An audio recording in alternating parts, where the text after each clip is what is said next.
হ্যাঁ। ওটা স্যাংশন করেছিলাম, চেয়ারম্যান করেছিল, ওই আইসিটিএসের ঘরটা আমরা করলাম। ওটা যারা সিপিএম করতো তারা এখন বিজেপি হয়েছে, ওরা ওই ঘরটা যে দখল করতে গেছে, ওই ওখানে আমাদের হেলথের সব মালপত্রগুলোও আছে।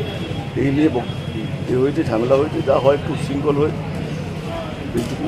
আবার পুলিশের যেটা অভিযোগ, যেটা কি পুলিশের গায়ে হাত দেওয়া হয়েছিল? না না, এরকম নয়, হয়তো ঠেলাঠেলিতে হয়তো হতে পারে, সেটা আমি জানি না।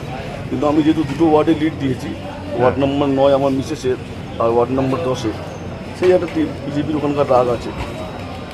এটা পুরো রাজনৈতিক প্রতিশোধ নাকি? একদম একদম।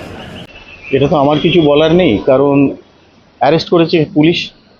আমার পুলিশের কাছে বলা আছে যে আগামী দিন থেকে যেন আইনের শাসন এখানে চলে। এবার সেই আইনের শাসন রাখতে গিয়ে তারা কোথায় কি করবেন, কাকে অ্যারেস্ট করবেন বা কাকে ইন্টারোগেট করবেন, সেটা তাদের ব্যাপার।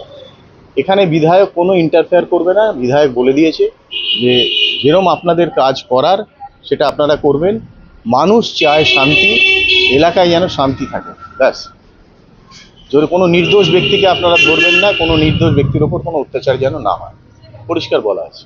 বলা হচ্ছে যে কালকে এই তৃণমূল কাউন্সিলর পুলিশের গায়েও হাত দিয়েছিল, তাই যদি সে গায়ে হাত দিয়ে থাকে তাহলে সে অন্যায় করেছে, ইল্লিগাল কাজ করেছে। আগে তো ইল্লিগাল কাজগুলো ধরা হতো না, এখন থেকে আমি জানিয়ে দিচ্ছি যে কোনো ইল্লিগাল কাজ ধরা হবে। প্রশাসন তার মতন কাজ করবে, শক্ত হাতে কাজ করবে।